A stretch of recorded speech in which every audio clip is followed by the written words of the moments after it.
Ignition sequence starts. 6, 5, 4, 3, 2, 1, 0. Liftoff. We have a liftoff.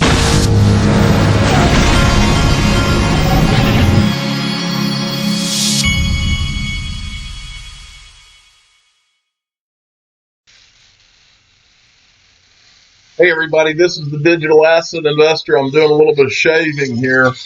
I love my electric razor because my dad, when I was growing up, he told me to shave with one of those, plastic razors. And so just because that's what he did for years, I used the regular razor and, with the shaving cream and the whole thing. And for years I did that, and my wife just stayed on me about getting an electric razor because her dad used one. And finally I got one, and now it's all I do.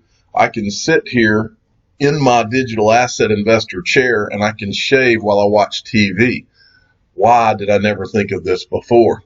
Got this first piece from Andrew Stone, who he and his girlfriend or wife look like they are really having a romantic situation going on here.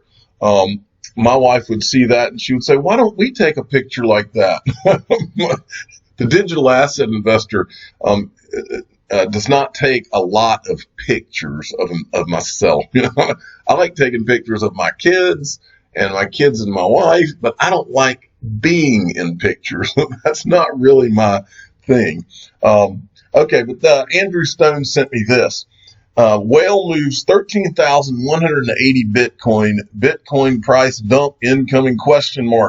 And all this is where they're showing a whale alert on one of these Twitter handles for the whale alert. 13,100. Wouldn't it be nice to be able to move 13,180 Bitcoin? That does not necessarily mean that a dump is incoming, but it's something it's good to be aware of anyway. Okay, Coining 203 at Coining 203 had sent me this video. He made me aware that David Schwartz had done a video last night, and also King Solomon made me aware. With this tweet, how in the hell does David Schwartz, Joel Katz, only have 3,000 followers on YouTube? This guy's one of the smartest individuals in blockchain DLT, and the driving force behind what we all care to see happen in the future. So I saw this from King Solomon, and I decided that I would show you the video and his handle. And let's see, we need to bump David Schwartz. He needs to be way past this. And I find it interesting in David Schwartz's video that his office is a little bit messy.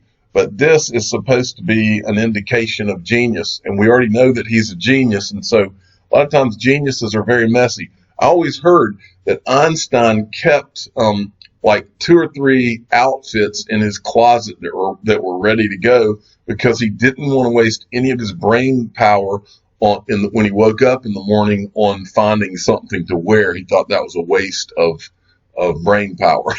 That's what I always heard. I don't know if that's true. So David Schwartz may think the same thing.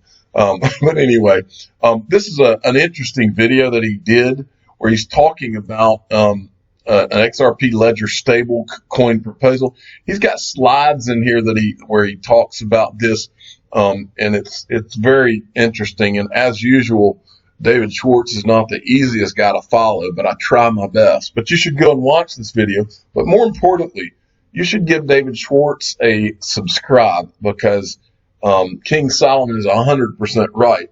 This guy should have thousands and thousands of followers because he's going to change. He's in the process of changing the world. Let me get rid of that window. Okay, XRP Crypto Wolf Ripple's Brad Garlinghouse says Facebook's Libra will not launch before 2023. Brad said, I think maybe it would have been better received if Facebook had not been the point of the arrow. He added that regulators likely saw Libra as a Facebook project.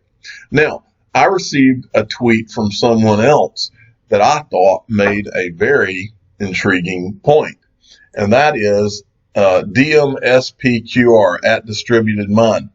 What if, this is a theory, what if Facebook holds a lot of XRP and Libra is being used to speed up regulations?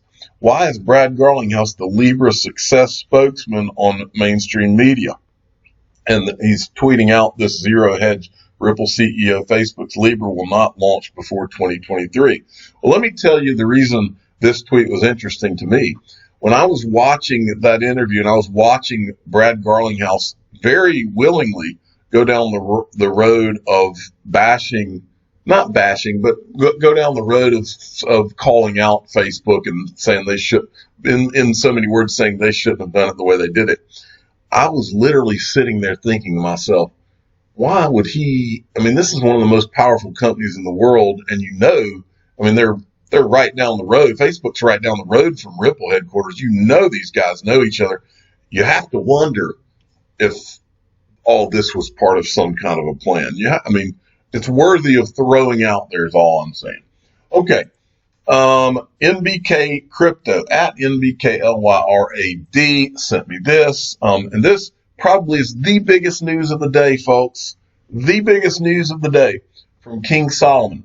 Ripple reaffirms Finastra partnership. Bigger than MoneyGram, bigger than anything this year. Finastra equals CLS equals Swift. And this was a crowd fundraiser article that they're tweeting here.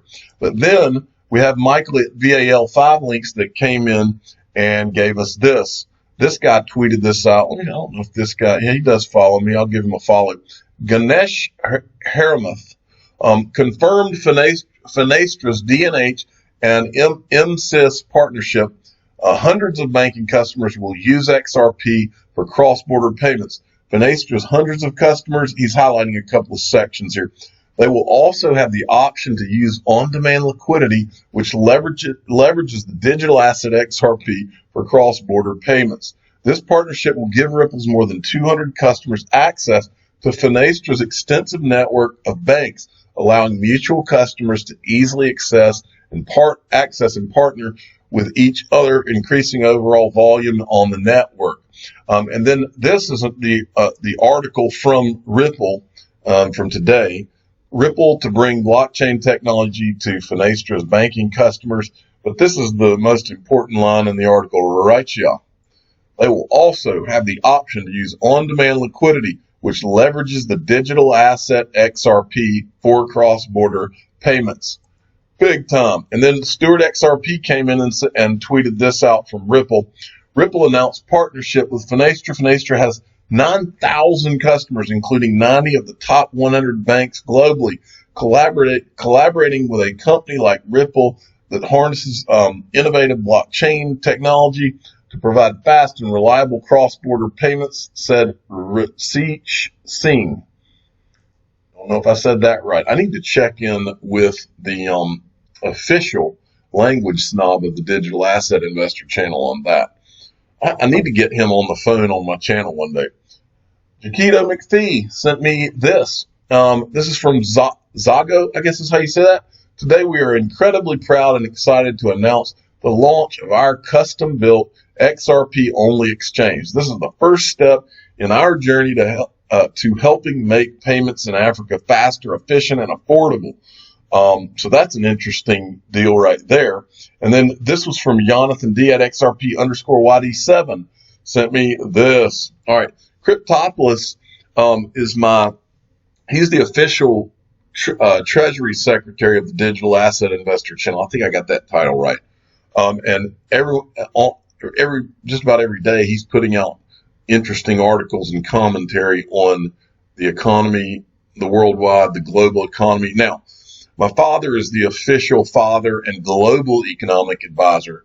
Cryptopolis is the official Treasury Secretary of the Digital Asset Investor channel. So, but either one of them can kind of advise me on economic situations going on. But he says he sent this article, the father of the yield curve says now is the time to prepare for recession. Campbell Harvey has led to work in research and inverted curves, which happens when short-term treasury yields are higher than those with longer duration. But this article is talking, basically saying the recession indicators are flashing. And then this also from Cryptopolis, Further rate cuts. You should know where this is headed. Negative rates. And this is an article from the ECB about the ECB talking about further rate cuts. Of course, yes, it's going to be negative interest rates, folks. Nobody knows what that's going to look like. I think it's going to be pretty scary. And then Michael at VAL5 links. China has added more than 100 tons of gold to its reserves since it resumed buying in December, reinforcing its standing as one of the major official accumulators as central banks stock up on the precious metal. And this reminds me of the old saying about how we should watch what they do, not what they say. The central banks of the world have been accumulating gold for the last 10 years while they inflated the stock markets with QE and money printing and all of that.